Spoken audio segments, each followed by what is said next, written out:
ये कहानी भरतपुर गांव के शेट्टी परिवार की कहानी है, जिसमें हरिवंश शेट्टी अपनी पत्नी और 3 बेटियों के साथ रहता है। हरिवंश पेशे से इंजीनियर है और अपनी तीनों बेटियों को बहुत पढ़ा लिखा कर अपने पैरों पर खड़ा करना चाहता है। गांव के सभी लोग हरिवंश को बेटियों की पढ़ाई के बजाय उनकी शादियों के लिए पैसे जोड़ने की सलाह देते हैं, मगर हरिवंश शेट्टी अपनी मर्जी का मालिक है। वो किसी की नहीं सुनता सिवाय अपने। एक दिन अपने ऑफिस जाते हुए हरिवंश को रास्ते में उर्मिला चाची मिलती हैं। बेटा, मैंने तुम्हें मना किया था ना बेटियों को इतना पढ़ाने से, मगर मैंने सुना है तू उन्हें विदेश भेजने की तैयारी कर रहा है। हाँ चाची, आजकल के बच्चे पढ़े लिखे होते हैं और सब अपने पैरों पर खड़े होते हैं। मैं भी अपनी बेटियों को बहुत पढ़ाना लिखाना चाहता हूँ। एक बार अपने पैरों पर खड़ी हो जाएं, उसके बाद शादी की सोचेंगे।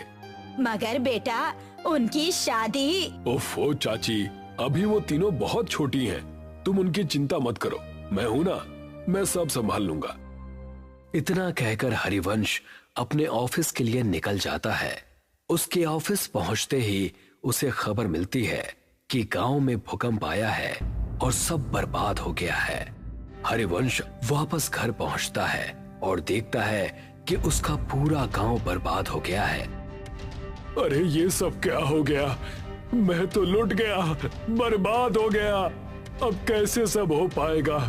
मेरी बेटियां कैसे विदेश जाएंगी और आगे की पढ़ाई करेंगी? अजी, नुकसान तो पूरे गांव का हुआ है, मगर भगवान की कृपा है कि हम में से किसी को कुछ नहीं हुआ। सभी लोग जल्दी से जल्दी गांव को खाली कर दो। सरकार ने कहा है यहाँ अभी और बड़े भूकंप आने वाले हैं। देखते ही देखते पूरा गांव नदी पार करने के लिए इकट्ठा हो जाता है। सभी नदी के किनारे खड़े जिट्टी का इंतजार करते हैं। वहीं हरिवंश शेट्टी का परिवार भी अपने नंबर का इंतजार करता है। हरिवंश किसी सोच में डूबा है, तभी उसके कंधे पर कोई हाथ रखता है। हरिवंश पलट कर देखता है तो वो डर जाता है। खून से लथपथ एक आदमी उससे कहता है, बहुत लंबा इंतजार करवाया है तूने, आखिरकार तू हमारी पकड़ में आ ही गया। हरिवंश उस आदमी को देखकर डर जाता है। वो आसपास देखता है, सभी लोग नॉर्मल हैं। ऐसा लगता है जैसे हरिवंश के अलावा किसी और को वो आदमी नजर ही नहीं आ रहा। कौन हो तुम और मेरा इंतजार क्यों कर रहे थे? आत्मा कुछ कहती कि तभी हरिवंश की सबसे छोटी बेटी उससे कहती है, पापा, हम कब से यहाँ इंतजार कर रहे हैं। सबका नंबर आ रहा है, मगर हमारा बोट में नंबर ही नहीं आ रहा। अब तो मुझे बहुत जोर से भूख भी लग रही है। क्या दिन देखने पड़ रहे हैं ना इंजीनियर। जब अपनों के साथ कुछ बुरा होता है ना, तो हमें कहीं चैन नहीं मिलता। सही कहा ना मैंने?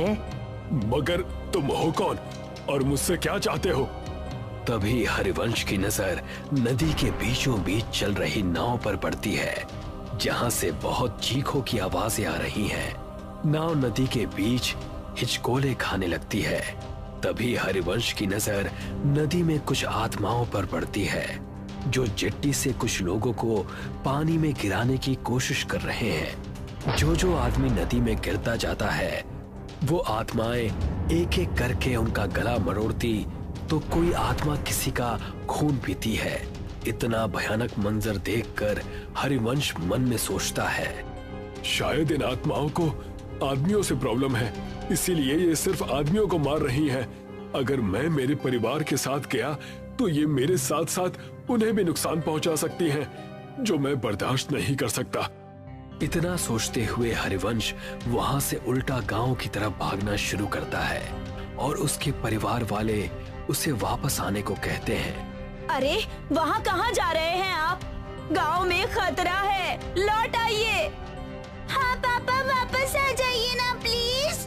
वहाँ मत जाइए ना पापा, वापस आ जाइए ना। मगर हरिवंश किसी की नहीं सुनता और गांव के अंदर भाग जाता है।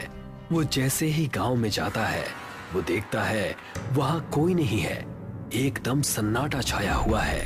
हरिवंश अपने उजड़े हुए गांव को चारों तरफ से देखता है। तभी उसे एक आत्मा उसकी ओर दौड़ती हुई नजर आती है। हरिवंश अपनी जान बचाकर वहां से भागता है। भागते भागते थक जाने के बाद हरिवंश एक सरकारी स्कूल की बिल्डिंग के बाहर बैठ जाता है।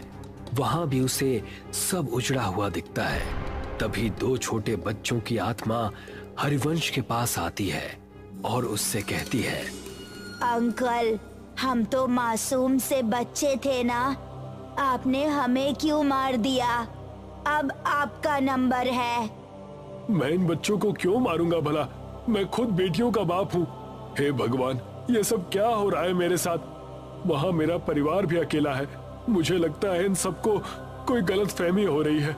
हरिवंश ऐसा मन में सोच रहा होता है कि तभी एक भयानक औरत की आत्मा वहां आ जाती है और हरिवंश से कहती है, जब अपने परिवार से इतना प्यार करते हो तो दूसरों के बारे में कभी क्यों नहीं सोचते? अब तुम मरोगे और बहुत बुरी मौत मरोगे।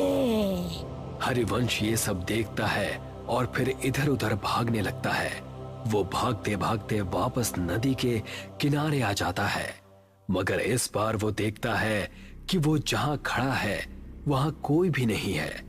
तभी वो देखता है एक और चिट्ठी नदी के अंदर जा रही है जिस पर कुछ आत्माएं हमला करती हैं। हरिवंश को ये पहले समझ में नहीं आता।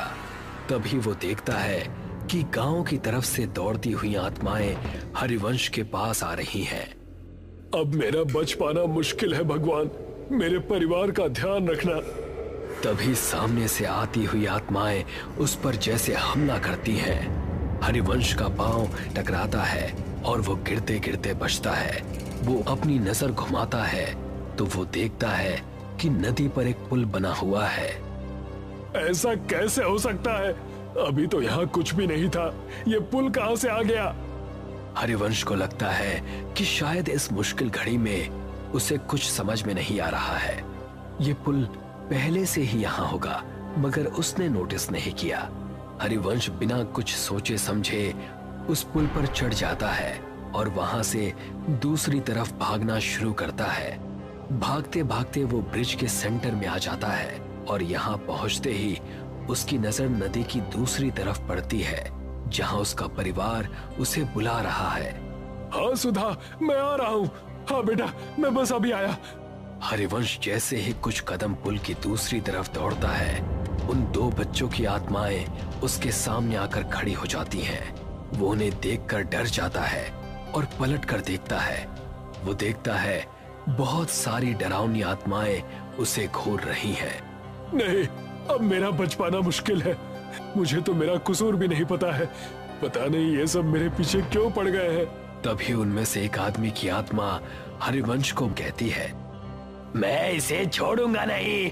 इसकी वजह से मुझसे मेरा परिवार छिन गया। इस आदमी का जिंदा रहना बहुत खतरनाक है। अगर आज हमने इसे छोड़ दिया तो ना जाने ये कितने और लोगों को मौत के घाट उतार देगा। मुझे छोड़ दो।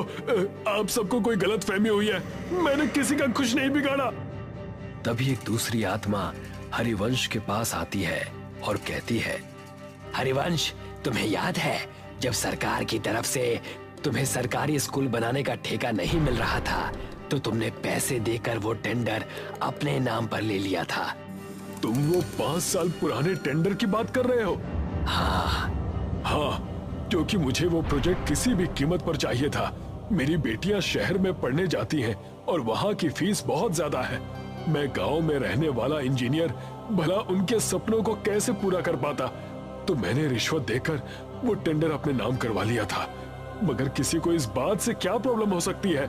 हरिवंश के ऐसा कहते ही वो स्कूल के बच्चे उसके सामने आकर कहते हैं, अंकल, अगर आप वो टेंडर नहीं लेते तो आज हम जिंदा होते। इसका क्या मतलब है? इसका सिंपल सा मतलब है अंकल कि आपने बच्चों के भविष्य का ध्यान रखा। मगर गांव में रहने वाले गरीब परिवार के बच्चों का ध्यान नहीं रखा। तभी आपने टेंडर अपने नाम किया, मगर उसमें भी पैसा बचाने के चक्कर में आपने घटिया मटेरियल का यूज किया, जिसकी वजह से हमारा स्कूल बिना किसी वजह से ही टूट कर गिर गया और हम जैसे सैकड़ों बच्चों की जान चली गई। ये सुनकर हरिवंश का मुंह खुला का खुला रह जाता है। वो कुछ कहता कि तभी एक औरत हरिवंश के पास आती है और उससे कहती है, इंसान नहीं राक्षस है तू। मेरे बच्चों और मेरे पति को खा गया, अब तू मरेगा। तेरे घर वाले तेरे मरने का तमाशा देखेंगे। उन आत्माओं की भीड़ में से 2 आदमियों की आत्माएं निकलती हैं और हरिवंश को हवा में उल्टा लटका देती हैं। उल्टा लटका हरिवंश उनसे कहता है, मेरी गलती माफी लायक तो नहीं है, मगर फिर भी मैं आप सबसे हाथ जोड़कर माफी मांगता हूँ कि मेरी भूल को माफ कर दो। तभी आत्माओं की शक्ति से उल्टा लटका हरिवंश गोल गोल चक्री के जैसे घूमने लगता है। तूने कोई भूल नहीं की इंजीनियर, तूने तो सब सोच समझ कर किया है और जो तूने किया है ना, उसे पाप कहते हैं।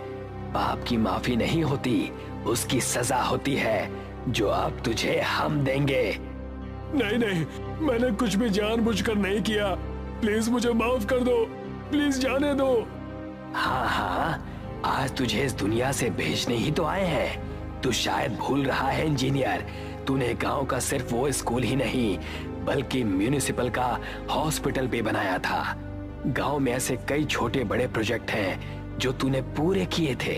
और हाँ, आज जो ये तू इस ब्रिज में झूल रहा है, ये भी तो तूने ही बनाया था।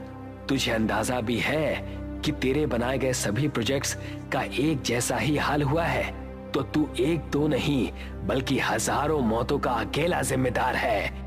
ये सब सुनकर हरिवंश को अपनी सारी काली करतूतें याद आ जाती हैं और वो उन सब से कहता है, हाँ, मैं सब कुछ स्वीकार करता हूँ, मैं सारी गलतियां मानता हूँ, मैं इन सब का दोषी हूँ। मगर हर माँ बाप अपने बच्चों की खुशी के लिए कुछ भी करता है, तो मैंने भी मेरे बच्चों के भविष्य के लिए ऐसा किया था।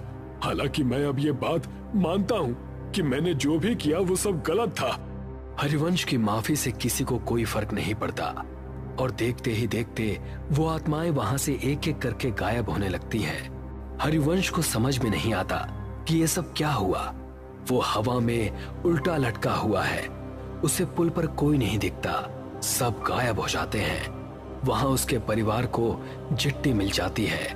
वो दूर से ही अपने परिवार को नदी की दूसरी तरफ जाते हुए देखता है। जिस ब्रिज के ऊपर वो उल्टा लटका है, वो ब्रिज भी धीरे धीरे गायब हो रहा है। हरिवंश जैसे ही खुद को खुले आसमान के नीचे नदी के बीचों बीच उल्टा लटका हुआ देखता है, वो देखता है कि उसके आसपास उसी की तरफ बाकी की आत्माएं भी उल्टी लटकी हैं। वो उन्हें देखकर डर जाता है। तू और तेरा साथ देने वाले सभी लोग अब इस दुनिया में नहीं हैं और आगे भी जब जब तुझ जैसे लोग ऐसा काम करेंगे, हम उन्हें सजा देने आते रहेंगे। इतना कहकर वो सारी आत्माएं हरिवंश पर झपट्टा मारती हैं